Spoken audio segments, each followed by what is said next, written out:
Hey there, fellow tech enthusiasts. Welcome back to our channel. Today, we've got an exciting guide lined up for you. I'm going to walk you through the step-by-step process of setting up HTTP Injector for all Slowdns protocols. So let's dive right in. Step 1. Before we begin, make sure to check out the Twitter thread linked in the description. There, you'll find detailed instructions on creating your Slow DNS server account. Trust me, it's essential to have this account up and running for our setup. Step 2.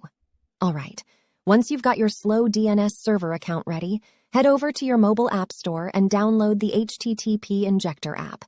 This powerful tool will be your go-to for this setup process. Step 3. After the installation is complete, launch the app and you'll find yourself on the home screen. Exciting, right? Step 4.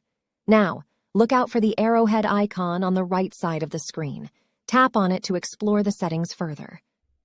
Step 5. To ensure a seamless setup, select the tunnel type as SSH and the connection type as DNSTT. Once you've done that, remember to save the settings and then go back. Step 6. The next step involves configuring the SSH settings. Tap on the gear icon and then proceed to enter your SSH username and password for the server you created earlier. Remember to save your settings and go back once you're done. Step 7. Now, let's move on to the DNSTT settings. Tap on it to set up the DNS resolver settings and DNS settings. Step 8.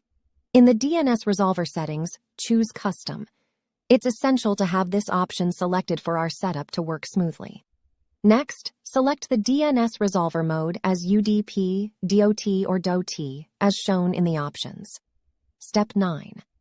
Under DNS settings, make sure to input the name server and public key in their respective boxes.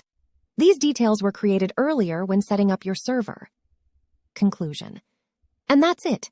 You've successfully set up HTTP Injector for all Slowdns protocols. Thanks for following along with this guide. If you found it helpful, don't forget to hit that like button and subscribe to our channel for more awesome tech tutorials.